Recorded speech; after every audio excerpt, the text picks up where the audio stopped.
পিঁপড়ে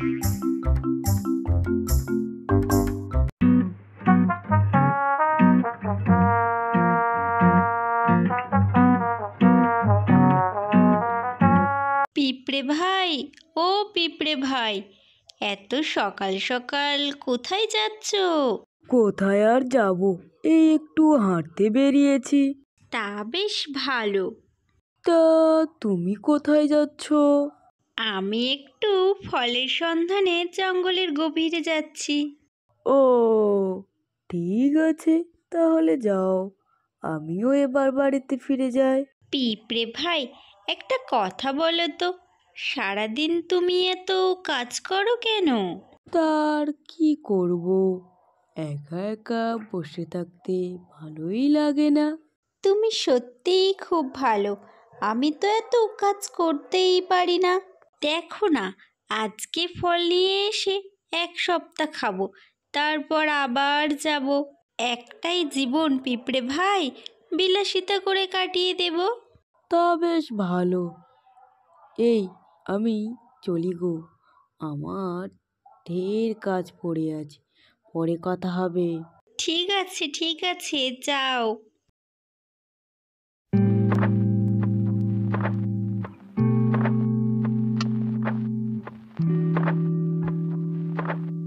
ও পিঁপড়ে দাদা, তোমার কাজ কত দূর এগোলো? ও টুনি, তুই? এই তো অনেকটাই। তা কোথায় যাচ্ছিস রে? ফুলোটার জন্য কয়েকটা মাছ নিয়ে আসতে যাচ্ছি গো। বেশ কয়েকদিন ধরে ফুলোটার মাছ খাওয়া হয়নি। ও, এই শোন না, তাহলে তোকে একটা কথা বলবো। হ্যাঁ হ্যাঁ, বলো না।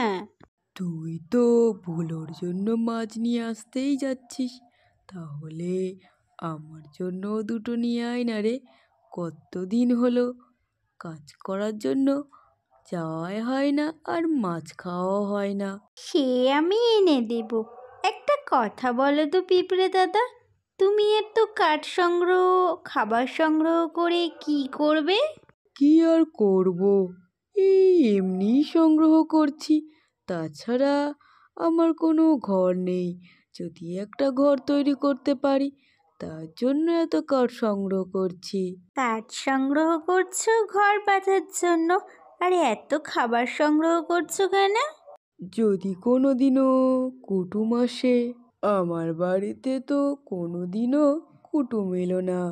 আহা গো, কত দুঃখ। ঠিক আছে, দুঃখ করো না অত, আমি একদিন কুটুম হয়ে তোমার বাড়িতে আসবো। তোর শুধু দুষ্টুমি, মন খারাপ করে থাকতেই দিবি না। আচ্ছা, চলে গো, মাছটা নিয়ে আসি, না হলে আমার ভুলোটা আবার চেঁচামেচি শুরু করবে। ঠিক আছে, সাবধানে যা।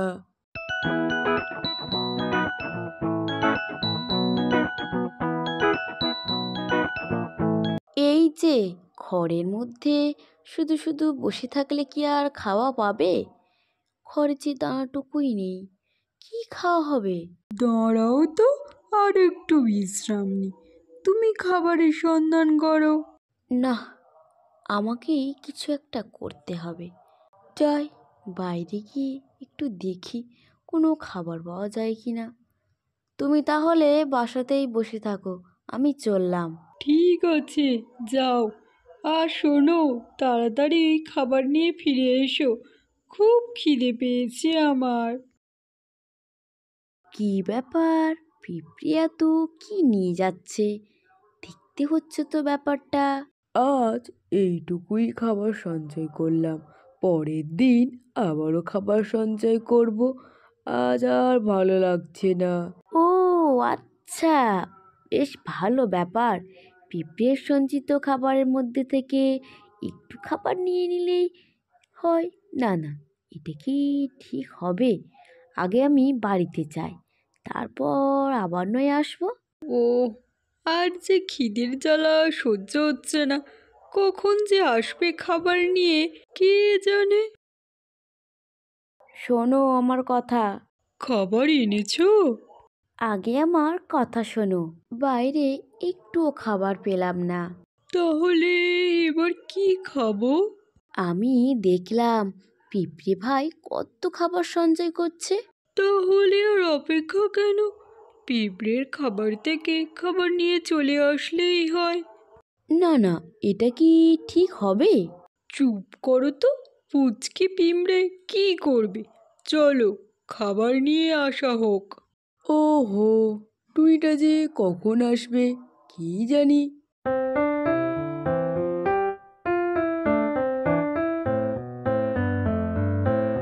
পিঁপড়ে দাদা, ও পিঁপড়ে দাদা, এই নাও গো তোমার মাছ।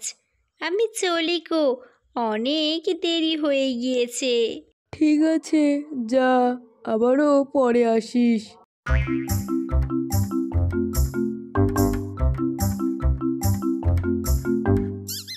এই পিঁপড়ে, তোর ঘরেও অনেক খাবার আছে, আমাদেরকে একটু দে তো।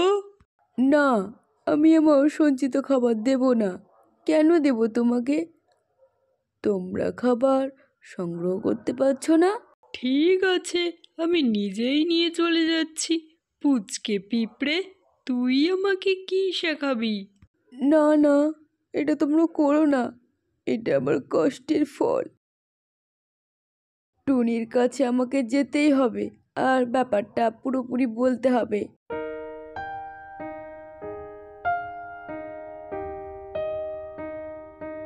টুনি, এই টুনি। কি ব্যাপার পিঁপড়ে দাদা, তুমি? কি হয়েছে? শোন, বলছি। তারপর পিঁপড়ে টুনির কাছে সমস্ত ঘটনা বলে। তুমি আমার সাথে চলো। কাক দাদা, ও কাক দাদা। কে রে, আবার খাবার সময় ডিস্টার্ব করতে এসেছিস? আমি টুনি কাক দাদা। এবার কি হবে? টুনি এসেছে তো। কি হবি, তুমি চুপ করো তো। হ্যাঁ, কি হয়েছে রে, বল। তুমি পিঁপড়ে দাদার সঞ্চিত খাবার কেন জোর করে নিয়ে এসেছো? তা তোর কি হয়েছে তাতে? এটা ঠিক না।